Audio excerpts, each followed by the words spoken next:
Here on the James B Show, you know we love a slow cooker. We're going to start by filling it with some elbow macaroni, just one bag. Then we're going to bring in our Alfredo sauce. I love 2 jars of this to make sure it is extra super creamy. Just pour it right there on top. And it's got a real nice consistency to it. It's a really loose liquid. So shake it up before you start putting it in the pot just to make sure all the ingredients get mixed around and you don't keep too much inside the jar. Beautiful. 2 of those going right in. Now then, coming up next is our color and our chlorophyll. We got sweet peas going in the mix. Shoot, I reckon. Going to be put about half a bag of frozen sweet peas right in there. Then our protein. We've got our grill and ready oven roasted diced chicken breast. This has already been cooked. You don't have to worry about anything. It's just frozen and ready to go. As it cooks slowly in our crock pot, what this is going to do is just add flavor and nutrition to this beautiful dish. Now up, we got chicken broth. We're going to use a full cup of that to put on top of here. Because we're going to be slow cooking, it's going to take it just a second. And I want to make sure we got plenty of liquid in here so nothing sticks to the side and we don't have to worry about burning anything. You know what I'm saying? Of course you do. We've all been there before. Now then, one of my most favorite ingredients, cheese. We're going to go overboard with the cheese. We're going to put in 3 cups of mozzarella. This shredded mozzarella is going to make it creamy. It's going to stick all of everything together. It's going to make it real easy and fun to eat. And quite frankly, it's going to be entertaining watching everybody trying to keep those strings of cheese off their face while they put this in. Oh my goodness, I love this dish so much. It is so easy. It all goes into one pot. You turn it up on high. 3 hours later, you've got a beautiful dinner that everybody loves. Going to give that a really good stir to make sure that all of these ingredients are well covered with both the sauce and that stock. Like I said, I want to make sure that this has got a real good moisture content to it because I don't want it sticking and I sure don't want it burning. So that's what we're going to go ahead and do. Just taking care of our business, giving it a good stir and making sure that everything in there is coated just beautifully with all of this delicious that we got going. And that's the best part. After 2-3 hours, I'll go to the gym, I'll do some running around, get some errands done. I come home to a well-cooked meal that only took me about 5 minutes to throw together, if that much. If you got all the ingredients together, it doesn't take no time at all. Just throw it in the pot and get ready to go. And I wish you'd look at that, even frozen before it's even done. It looks absolutely fantastic.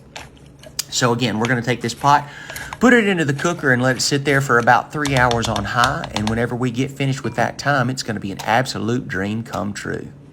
Here we go. And voila. Look at here. I wish you'd look at how those peas pop. How beautiful is that? And then you can see the stretch of the string of that mozzarella cheese. Ooh, and you just give it a real good stir just to make sure that everything in there is just really, really well coated. And then you just basically bring around all your serving dishes. Get yourself a pretty bowl or a deep plate. Dish it out and make sure whoever's there is ready for one of the best pasta dishes they've ever eaten. Eat up, y'all. Woo! Yes, please. This is one of my favorite simple recipes that is so hearty and delicious. I love it. We're going to start with our 9x13 and we're going to put an entire bag of rice in there. I chose brown. You can go with white if that's what you like. Go for it. We used an ungreased 9x13 and then we started putting in our sweet white onion. We're going to put that right down there on the bottom, these beautiful little discs. I always think this turns out so beautifully. I love it. And you're just going to make sure that everything goes to the sides and the corners, just like always. You're going to place them in there. Make sure you put the entire onion. We've chopped up a whole white onion to go into this. Now, if you're not an onion fan, that's absolutely fine. Any of these kind of things, you are welcome to change to make sure that you and your family absolutely love it. But this is just a hearty dish that I enjoy doing because there's only so many ways that you can cook certain kinds of meat, and having something new and different is one of my favorites. Now we're going to put in these beautiful red and yellow peppers. I love these kind of peppers. The orange are great too. Throw them all in. Now what you will often notice in my cooking is a severe lack of green pepper. I do not like green peppers. I think they taste weird. But now these other colors, I'll eat them all day long. The red, the yellow, the orange, I love them, especially if they're roasted. Ooh. But we're going to go ahead and start with the little rings. We've gone ahead and taken out all the seeds. We've cut them up. And per the usual, we have absolutely filled our dish. It goes to each side. It goes to every corner, set and ready. Beautiful. I wish you'd look at that. Gosh, that's already started off so beautifully. Perfect.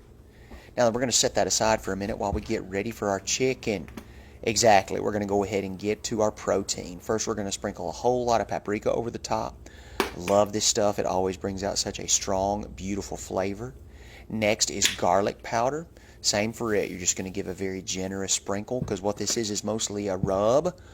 So next up, black pepper. Again, you're just going to sprinkle it just so it barely covers the top of all of your chicken. Now, I love legs. You can do this with thighs. You can do it with breasts, tenders. Here's that wonderful rub that I use in almost all of my recipes, especially if it's got a meat element to it. I really enjoy that rub. Now, whenever you've got all those ingredients in there, you're just going to literally roll your chicken around in it. We've washed the chicken, but we've left the skin on it, okay? You want to make sure you leave the skin on there because that's what's going to hold in all of the flavor. Now, I've seen some people that they like to stuff flavoring things up under the skin while it cooks, bakes, boils, whatever. We're probably not going to go that deep with it today. It just ain't that serious. But we are going to cover it really, really well. Now, I want y'all to notice we got gloves on today, okay? Now, some of y'all been hollering at me about not wearing gloves. So I took the note, and I went ahead and wore gloves today to make sure that this was going to be something we wouldn't have to worry about. But again, please make sure that you go from the bottom to the top. Yes, make sure that every single piece, every morsel of meat you got in there gets covered with that beautiful spice rub, okay? Good. So, sometimes people will like to use like a wash on something like this, like an egg or a milk. But I found that usually the chicken is moist enough whenever you wash it that all you have to do is just really roll it around in that rub and everything gets covered really, really nicely. No problem at all. Now, if you notice that there's some left over in the bottom of the bowl, you can scrape that out and put it on top of the dish whenever you're finished. Easy peasy. Now we'll bring back the rest of our rice with our onions and our pepper rings, and we're going to go ahead and start to place these drumsticks, okay? Do you call them drumsticks or legs where y'all are? I'm just curious. I know that that's a little bit of a different situation depending on where in the nation you live, but I always call them legs. You can put them here zigzag, you can put them in side to side. I think that if you place them like this, you're going to have a much easier time getting everything into your pan. We call it chicken in a jar. I love it because you've got this glass pan, and I just really enjoy this. Number one, it's beautiful. Number two, it just comes together so easily. I love it. Number three, it's something different that my family doesn't get that often, and that is always a big deal. You know, you can serve chicken and rice a million different ways, but if you don't keep it interesting, folks are absolutely going to lose interest. The next thing you know, somebody's going to whine, and I'm going to have to holler at somebody. I don't love it. So with this, we've got the color, we've got the flavors, and we've got that beautiful rub on the top to make sure that this all comes together beautifully, and it's not something that they're used to seeing or tasting. So it's going to be really good. And see, if we organize it just a little bit better, we'll get even more of these in. Yes, now see, we've packed it in there, but good too, and I love it. Because I never like to just kind of like leave things on the side. You know, if you've got a little smaller dish that you can do this again with, like a smaller, maybe to-go size situation, great. But also I want to make sure we get as many in this dish as we possibly can. Now what I'm going to be doing is pouring just a little bit of chicken stock over the top, okay? We've got to make sure that that rice on the bottom gets good and moist. You're going to pour that until it covers the rice, and you can see it there on the bottom right corner, okay? Now what we're going to do is add a cup. Now, you can choose whichever one you want with this. You can either put a cup of milk or a cup of sweet cream in there, and that's going to add even more moisture to it just to make sure that that rice comes out rich and creamy and beautiful. Now, we're going to cover the whole thing in aluminum foil, okay? Put that down. My granny used to call it tinfoil, and it was just so great. Anybody out there still call it tinfoil? I don't know, but it always makes me think of her whenever we do. But you're going to cover that.